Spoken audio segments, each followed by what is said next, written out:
तशबीह है, कहीं इस्तारा है, कहीं पर्सोनिफिकेशन है, कहीं सिंबलिज्म है। These are actually the types of figurative language.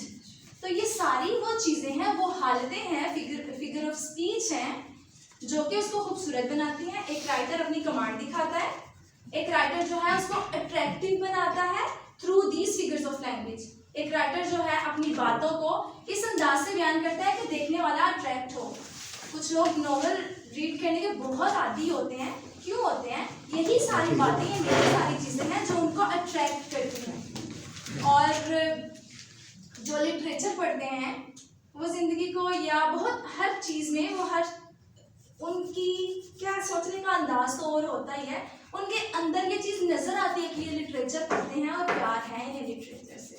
तो ये सारी बातें जो हैं, इट डजंट मीन कि मैं सिर्फ लिटरेचर की बात कर रही हूँ जो हम स्कूल में पढ़ रहे हैं या पढ़ा रहे हैं, उसका इससे ताल्लुक नहीं है। इसका इससे ताल्लुक है, वो बेसिक्स है, बेस में हमें ये चीज़ें मिलती हैं तो आगे जाके हम अट्रैक्ट होते हैं ना।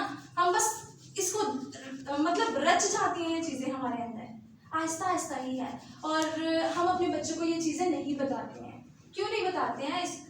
मैं इस बारे में बात नहीं करूँगी क्योंकि बहुत सारी चीज़ें होती हैं और एक लेवल होता है हर चीज़ को समझने का। लेकिन यहाँ मैं बात करूँगी रीजंस जो भी मैंने कही। अट्रैक्टिव बनाता है राइटर, कमांड दिखाता है, समटाइम्स इसको एंटरटेनमेंट पर्पस के लिए भी यूज़ किया जाता है। मतलब कहीं आप पढ़े होंगे स्टोरी चल रही है बहुत प्यारी और अंदर कहीं अचानक से जोक आ गया, ये भी राइटर अपने हाथ का ये हुनर है ना, अल्लाह ताला ने जिसको जितना दिया या जितना इंसान जाहिर करना चाहता है वो दिखाता है, वो बताता है। कुछ लोग होते हैं उनको अल्लाह ताला ने बोलने की एक तौफीक या अता दी हुई होती है, फन दिया होता है जी। तो ये सारी बातें जो हैं ये कैसे हैं, फिगर्स ऑफ स्पीच है इसके अंदर, इसलिए तो हम अट्रैक्ट होते हैं। रेडियो अगर कोई सुनता है या सुनता था या कभी सुना हो तो वो सिर्फ आवाज़ है, वो सिर्फ आवाज़ है और आवाज़ में एक कैफियत है और उस कैफियत में ना हम खिंचते हैं या मतलब वो क्या है कि वो ये सारी बातें हैं। सिर्फ बोलना काम नहीं है, अच्छा बोलना, अच्छे लफ्ज़ का, अच्छे अल्फाज का इंतखाब करना और तरीके से बोलना और जितना ज़रूरी है उतना बोलना, ये सारी बातें हैं जो फिगर्स ऑफ स्पीच का हिस्सा हैं। तो यहाँ वैसे तो बहुत सारी काइंड है फिगर्स ऑफ स्पीच की, बट आई डिस्कस ओनली 5। तो फर्स्ट मैं मेन का जिक्र इसलिए करना चाहूँगी, हम नॉर्मली यही पढ़ते हैं जो हम पढ़ा रहे हैं उसमें मेन 5 ये हैं। First of all simile, second है मेटाफोर, थर्ड बहुत प्यारी है, मुझे इसका नाम बहुत पसंद है, ओनोमेटोपिया। ये क्या है? ये क्या है? ये मैं बताती हूँ।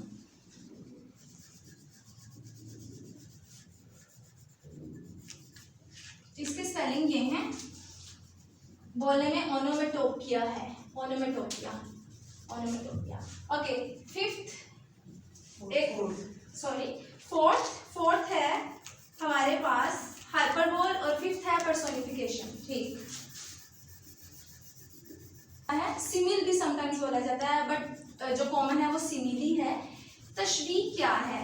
जब हम दो चीज़ों को या दो, इसके लिए वर्ड नाउन भी यूज होता है, नाउन्स को उनकी कॉमन कैरेक्टरिस्टिक्स की बेस पे कंपेयर करते हैं, मतलब एक जैसी क्वालिटीज़ की बिना पर एक जैसा करार देते हैं, वो है तशबीह या इंग्लिश में सिमिली। और इसकी सबसे बड़ी जो बात है ना वो ये है कि उर्दू में इसके लिए जुमले के अंदर लफ्ज़ इस्तेमाल होता है जैसे, मानिंद, की तरह, और इंग्लिश में तरह, और इंग्लिश में एज या लाइक, एज या like means he is as brave as a lion. Urdu में बात करूं वो शेर की तरह बहादुर है। अच्छा, don't fight like cats and dogs, उनकी तरह मत लड़ें, की तरह, के जैसे। जिस जुमले में आपको इंग्लिश में एज और लाइक मिल जाए और उर्दू में तरह, मानिंद, जैसे ये लफ्ज मिल जाए एक जुमले के अंदर तो आपको समझ आ। फिगर्स ऑफ स्पीच का सेकंड पॉइंट मेटाफोर। हम यहाँ पर की तरह कहते हैं सिमिली में दो चीजों को सेम कैरेक्टरिस्टिक्स की बेस पे, बट मेटाफोर के अंदर हम उसको डायरेक्ट कंपेयर करते हैं without using the word like and as. मतलब उस जुमले के अंदर आपको लाइक और एज का वर्ड नहीं मिलेगा कंपेयर करने के लिए, डायरेक्ट एक चीज को दूसरे का नाम ही दे दिया। मुझे हादिया पता नहीं क्यों याद आ रही है, मैट्रिक की या 9th की है, तो हादिया इस स्कूल का सितारा है। सितारे जैसा मैंने नहीं बोला, मैंने डायरेक्ट बोला सितारा है।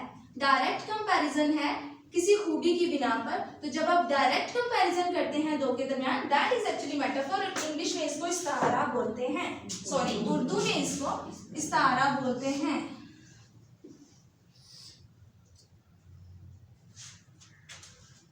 इससे बेहतर ऐसा लिख सकती हूँ मैं? नहीं, ओके। अच्छा, ये दो क्लियर हैं? मुझे इस्तारा की एग्जांपल्स चाहिए। कोई भी बता सकते हैं? वो शेर है। शेर है। ठीक ठीक ठीक। कोई और? इंग्लिश में जैसे मर्जी।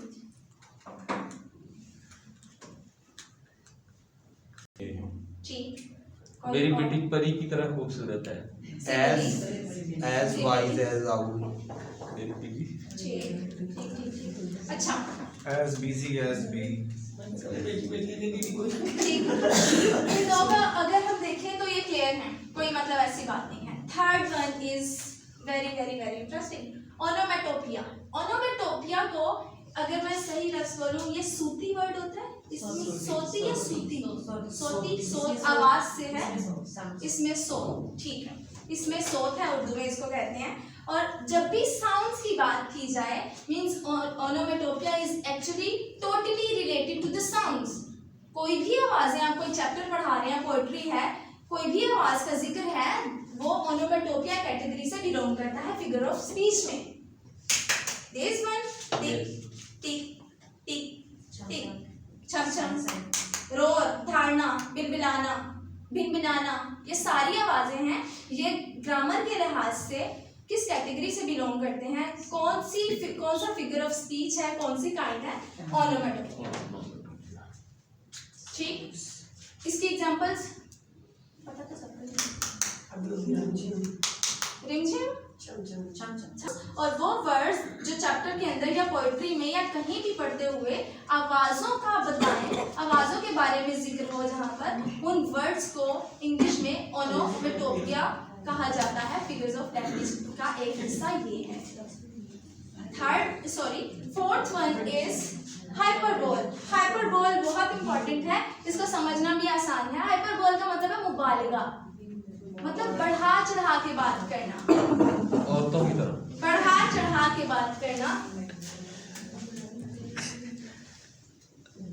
ये सिमिली और मेटाफोर पर्सोनिफिकेशन में आया था? नहीं नहीं, वो अलग है। वो नीचे मैंने कहा शायद लिखेगा, नीचे फिफ्थ वन वहाँ लिख दिया। अच्छा, मैं वहाँ लिख देती। अच्छा, हाइपरबोल रेट किया जाए, बढ़ा चढ़ा के बोला जाए, वो आता है हाइपरबोल में। वो उसके प्रॉपर टर्म है हाइपरबोल, उस स्टेटमेंट की प्रॉपर टर्म है हाइपरबोल। एग्जाम्पल, लाखों काम करने वाले, अभी रजिस्टर में भी चेक करवाना है। तो इस तरह बयान करते हैं कि बढ़ा चढ़ा के बात की जाए, मतलब तो समझ आ जाएगा, सेंस तो समझ आ जाएगी, लेकिन बढ़ा चढ़ा के बात की जाए, दैट इज हाइपरबोल। और इसका जो अपोजिट है ना, वो है अंडरस्टेटमेंट, जिसमें बात को घटा के पेश किया जाए। अच्छा, मुझे लगता है सारा सही टाइम पे होती है, सॉरी। कहने का मतलब सिर्फ ये है कि मैं अपनी बात कर रही हूँ, किसी और को नहीं कह रही हूँ। अगर मैं स्टाफ रूम में बैठी हुई हूँ और मैं कहती हूँ ये भी है, ये भी है, ये भी है, ये भी है, करना भी है, ज़रूरी भी है, मैं क्या करूँ, अभी छोड़ ना दूँ, फिर बाकियों को आवाज़ आए, घटा के पेश किया गया है। काम जो भी है, मतलब उस अंदाज में बयान करना कि बात का वो जो सेंस भी समझ आ जाए, लेकिन अंदाज ऐसा हो कि आपको लगे कि तौल में कमी है, वो अंडरस्टेटमेंट है। इसका ऑपोजिट वो है। मैंने सिर्फ एग्जांपल लेने के लिए बात की है और सिर्फ अपनी बात की है। और ऐसा मतलब हमारी लाइफ में ये सारी चीजें मैटर करती हैं और ये सारे लफ्ज, ये सारी स्टेटमेंट्स, ये सारे जो भी टर्म्स हैं ये एग्जिस्ट करती हैं और हमें इन चीजों से पर्सोनिफिकेशन, इसके लिए उर्दू वर्ड तजस्सुम है क्या? मुजस्सम, तजसीम है, तजसीस है, ठीक है। मतलब जिस्म बना के पेश करना, जिस्म की कैफियत या हालत की बात। पर्सन कोई नॉन लिविंग थिंग है, उसमें पर्सन की कोई क्वालिटी डाल के जिक्र कर देना। उस नॉन लिविंग थिंग में पर्सन की किसी क्वालिटी को मानकर उसका जिक्र कर देना। मतलब मैं कहती हूँ कि द डांसिंग फ्लावर्स, फूल नाचते हुए या रक्स करते हुए फूल, तो वो करते नहीं है, that is actually related to the person. Non living को पर्सन बनाकर पर्सन की खूबी इसमें शामिल करके जाहिर या पेश किया गया, ये पर्सोनिफिकेशन है। और ये हम टेक्स्ट में पढ़ते हैं, ये हम स्टोरीज में बच्चों को पढ़ाते हैं, ये हम पोइट्री में या कोई भी पोएम उर्दू में, इंग्लिश में, जहाँ भी चल रही है ये चीज़ें आती हैं। तो ये पर्सोनिफिकेशन है। ये फिगर्स ऑफ लैंग्वेज का एक अलग कैटेगरी या एक ऐसा हिस्सा है जिसके अंदर हम नॉन लिविंग थिंग्स को लिविंग बनाकर पेश करते हैं। इसके एग्जांपल्स कोई बताएगा? ये डेफो, वो तो गलती है। पर्सोनिफिकेशन